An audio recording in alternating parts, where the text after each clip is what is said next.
Hello and welcome to the Experiencing Love podcast. I'm your host, Philip Jacks, and I'm so glad that you're here. How do you personally explain the unexplainable? When something happens to you or to someone else in your life that you can't quite explain yet why it happened or even how it happened, how do you explain the unexplainable? Do you try to? Do you try to give a reason as to why things happen the way they do? Do you accept them? Do you accept not having an answer and just believe and understand that that's just the way of life? Or maybe you try to run from them. If something is unexplainable, you try to ignore your feelings, ignore your thoughts, push it away until you don't think about it anymore. There's no right or wrong here. I ask because sometimes the unexplainable happens to me. Oftentimes it happens. It could be from the most mundane to the biggest life-changing event. And I don't know why things happen the way they do, but they do. They happen. I'm not saying this is unexplainable, but last night I had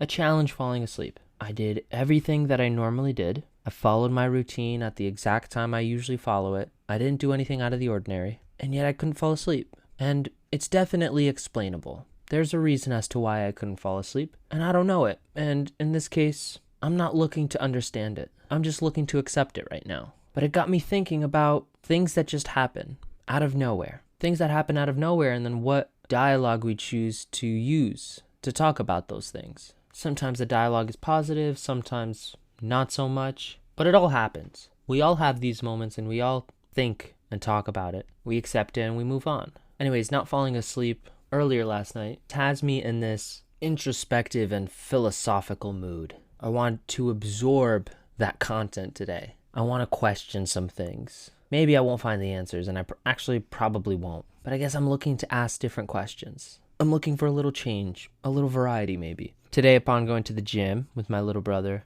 it was super packed. I could already tell by the parking lot. And I just looked over and I asked if, instead of going to the gym today, we go walk in the park. We get our exercise in, we walk for an hour, but we just do it in a different way today. And he accepted. We went. It was a beautiful night, a little humid, very warm. And we went down by the water, and I took off my glasses and just listened to the waves crash along the shore. And I just let myself sit there and think. I thought about myself. I thought about the people around me. I thought about love. I thought about the future that I'm creating for myself. I thought about where I could be in the next 5 years. And I thought about where I was 5 years ago. I may be in the middle of the craziest decade of my life. Now, I actually don't think that's true because I think my life is going to be a journey. It's going to be exciting. It's going to be adventurous and fun. And I'm going to learn so much. So I don't know what my 30s hold. So maybe we're always just in the craziest decade of our lives. These last 10 years could truly be the craziest we've ever experienced. And it's easy to forget a lot of the stuff that happens. And so I love my 5-year journal because I just write a snippet about every single day. What was my main thought about the day? What was the main action? What was the main victory? So that I never lose a day in my life. I was thinking about something that excites me earlier. And it's the fact that I'm creating these small, daily time capsules for myself in the future. I very diligently keep track of my calendar on my computer. So that's a direct representation of the day. Then I have this podcast that I record every day. And this is more of a spiritual download and personal recollection of every day. I show up, I record, and I know I'm speaking to myself a year from now, or even 2 years from now. And then I have my 5-year journal where I write a little note, and I write in a different color what I did well today and who I'm becoming.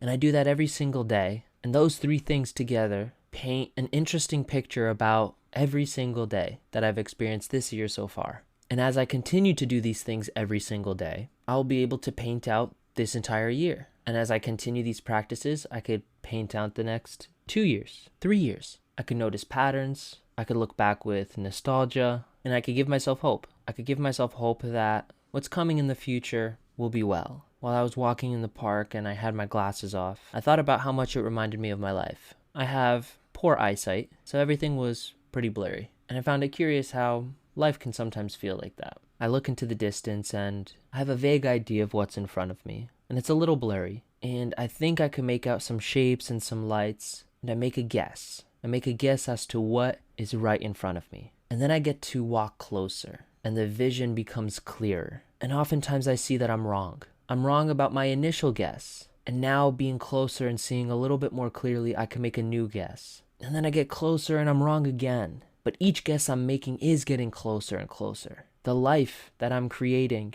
that I'm walking towards every single day, is getting clearer and clearer. And often I find that I'm wrong about so many things. Many of my assumptions, many of my guesses, many of my thoughts, my beliefs, maybe even my values shift and grow, even though not too often, but it happens. I don't think any of us really know exactly where we're moving towards. We all just have this vague idea of where we want to go and what we want to make clear in our lives. When I don't have my glasses on, I could look in any direction and see pretty much the same thing. I know my way around because I've been around these parts. But if you put me in a random point in the world without my glasses, your guess is as good as mine. So in my life right now, things look comfortable. They look ordinary because I've been here a while. But eventually I'm going to keep moving forward and it's going to start looking a little unfamiliar and I may get a little uncomfortable and I may wish that I have my glasses or something to see easier, and maybe I'll have them at times, maybe I won't. Maybe it'll get really clear for a few weeks at a time, a few days, a few minutes even, and then it'll go blurry again. I don't know. It's just a thought. Just my download today. I hope you have a delightful rest of your day. It's a calm one for me, and I accept that. Remember to always fill up with the love, and I look forward to seeing you in the next one. I love you.